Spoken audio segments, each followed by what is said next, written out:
I guess what I'm curious about is because all of these things are in Scarlet and Violet, were the artists, did they have a theme in mind or a motif? Were they thinking about how to make Pokemon in a way that is so weird? Even the convergent Pokemon, I'm like, they're so weird. What if Wiglet was Wiglet but it wasn't Wiglet, right? Like, I'm like, is that the kind of like exercise that they were doing on the job when they were making these Pokemon? And from there, I'm like, okay, all of these new like archetypes of a Pokemon were all introduced in Generation 9. My kind of idea behind the alternate timeline of Pokemon Scarlet and Violet is not that the games themselves take place in an alternate timeline, but like over in this parallel dimension, there is a Boy-Coco that is the grass type. Yeah. And in this, and Pikachu is the fire type. And like by drawing on those parallel dimensions through the power of the Terra crystals, you can summon Pikachu's the version of reality where Pikachu is a fire type. Yeah. You can summon so all of that, so okay. So no, now, that makes sense. And now keeping on with that idea, Arvin's dad is dead, but he could be comforted by the knowledge that there are all of these other timelines out there where Arvin's dad is not dead. So there is an Arvin somewhere who is with his dad right now. Yeah. And I think that would comfort him. And then you could do this cool story about the AI professor is not an AI, but it is a displaced Arvin's dad. So it's I am your dad, but I have to go back to my Arvin. You're not my Arvin. Yeah. Both and of like, those I think, characters are like not really supposed to be together. Yeah. But they are. Yeah, that's Right. cool. I like that. And in the same way that like, you know, when you terrestrialize your Pikachu and he turns into a fire type, that's like a temporary thing. Yeah. And it's like you don't get to stay that way. Yeah. Arvin's dad does not get to stay in this timeline. I like that. Okay, I see what you're saying. Yeah. Like you could make all of that stuff like work so much better. I like how it's like it's a, what would you call it? Like it's like one simple relationship between, I don't know, having to do with the different timelines, but like applied to the Pokemon and the people and all these different things. So it's like repeated in that way. Yeah, because you know, then it's like you can build out a theme from there, and you can actually like say something. Whereas when they're like, oh, these terrestrialization gave us the power to get Pokemon from the future, I'm like, what? Like okay. Like, yeah, that's crazy. And it does this Mad Libs thing where it's like, and then in the other game, terrestrialization gave us the power to get Pokemon from the past. It's like, oh, okay, so you could have just written anything. I guess you're just yeah. So how would you tie Paradox Pokemon into that, right?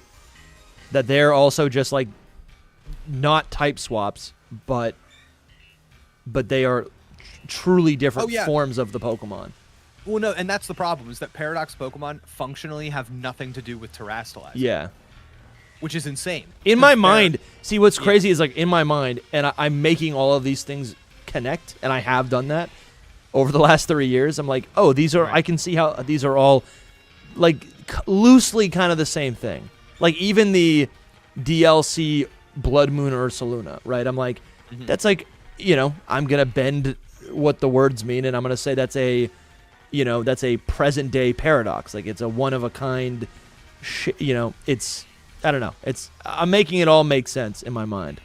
But that's cool to think that there's another version of this game where they're all just like tied into the story.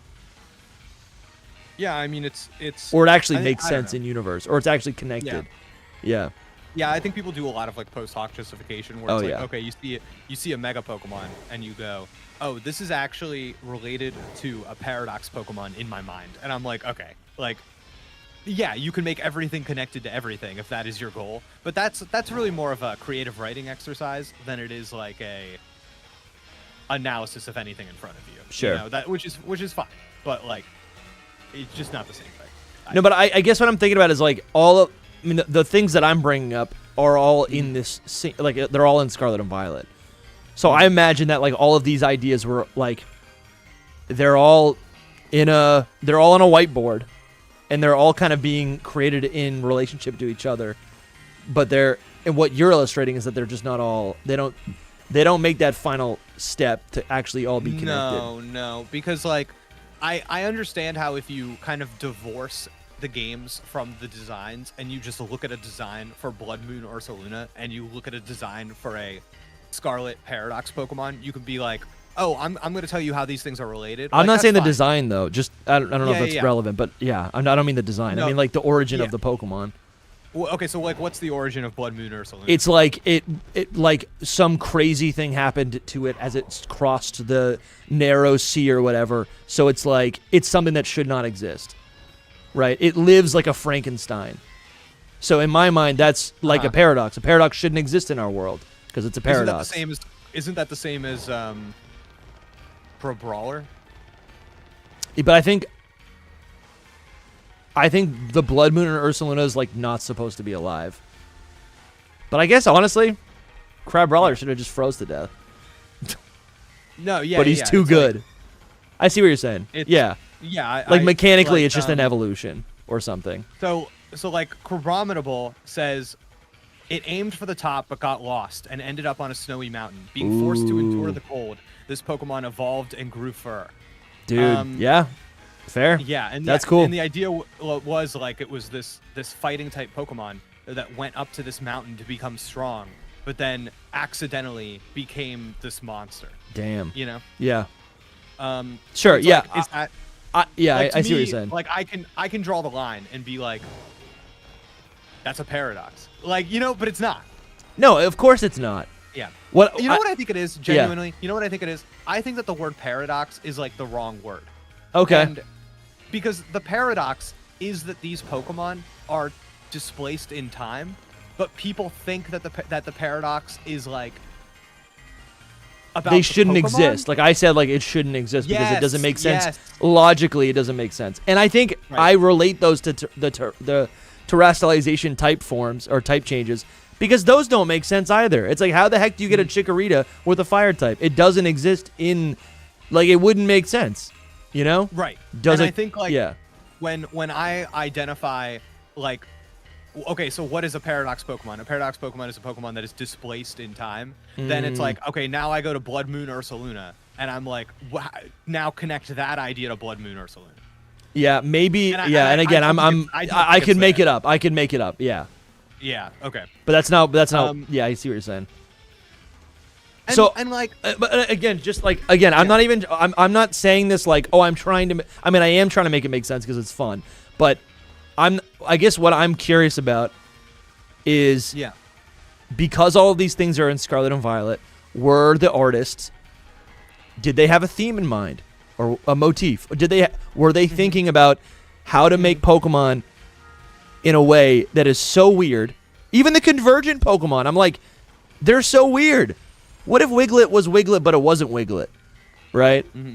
Like, I'm like, is that the kind of like exercise that they were doing on the job when they were making these Pokemon? And from there, I'm like, okay, all of these new like archetypes of a Pokemon were all introduced in Generation 9.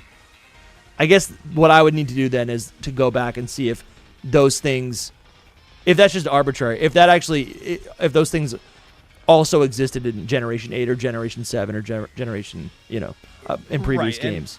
I had Video Game Guru 64 in my chat when I said it was the same thing as Crabrawler said no with a question mark. So it's like no to imply that I'm like being like stupid or something. Well, and I think, that's not good. Well, no, and I'm just wondering, like, I read the Scarlet and Violet Pokedex description for the Blood Moon Ursaluna, and it reads very much like what you said.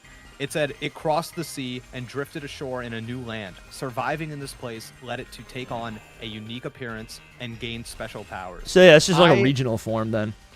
Well, yeah, sure, but again, it aimed for the top but got lost and ended up on a snowy mountain. Being forced to endure the cold, this Pokemon evolved and grew fur. I think we're saying the same thing. I think we are. Yeah, that's really cool. I've never thought of it like that. It's pretty cool. Right, and we know that Crabominable is not Yeah. Pokemon. Like, and we know it's also not from this generation of Pokemon. So I think like I feel like the point I'm making there, I'm not trying to say like I'm right or whatever. I'm trying to say that point, I think that point is salient. Yeah, 100%. 100%. Yeah. I had never thought of that. You said it. It literally ties in with it. But like it's something cool. that I'm thinking about now because of what you said is that, it's weird that it's not in the Pokedex entries, to be honest with you. But like Blood Moon Ursaluna does have something to do with time because it's invoking the moon, right? Yeah, you could even say yeah. Right? Yeah, I think so. The tides of how come there's no like how come they don't talk about that? I don't know. Maybe because maybe it's not as important to them as I'm making it seem in my mind. That's weird. How do you turn it into a Blood Moon Ursaluna? You don't. It's like the power of the moon. Like I've always seen it as like because we're presented to it, or like it's presented to us as like a legendary encounter, right? It's like one of one. It's super charged. Like yeah. I'm like something freaky happened. It's like it's literally maybe like it's an anomaly Pokemon. There's like something there. So like Boxful of Cats makes a good point where they say the Porygon in the Arceus space-time distortion are Paradox Pokemon. Because like it's space-time travel, or like the fossils there as well, yeah. Mm-hmm. I think that's totally fair. That's cool. I've always thought it was interesting. I was talking to my Discord about this. Like in Ultra Space, in Sun and Moon, or in Ultra Sun and Ultra Moon, when you're like getting all those like when you're going to find Ultra Beasts, you can also find legendary Pokemon, and you can also find regular old Pokemon like Quagsire in Ultra Space. And I think the definition of Ultra Beasts are that they're Pokemon from Ultra Space. So like those are Ultra Beasts, right? Like I think it's like another little loophole that is kind of the same as what you're saying. I'm just disappointed that that video game guru has not responded to my. He's the guru. He's the guru. I just want to know. We want the info. We want the. I don't know. Give us your knowledge. Give us your wisdom. I feel like I hit that Crabominable thing. Dude, yeah, you did. That was a good little. It makes me appreciate Crab. I can't even say his name. Dude, I love Crabominable. That's how elevated he is. You can't even. Dude, dude. Chat, shiny Chikorita. I just found my starter.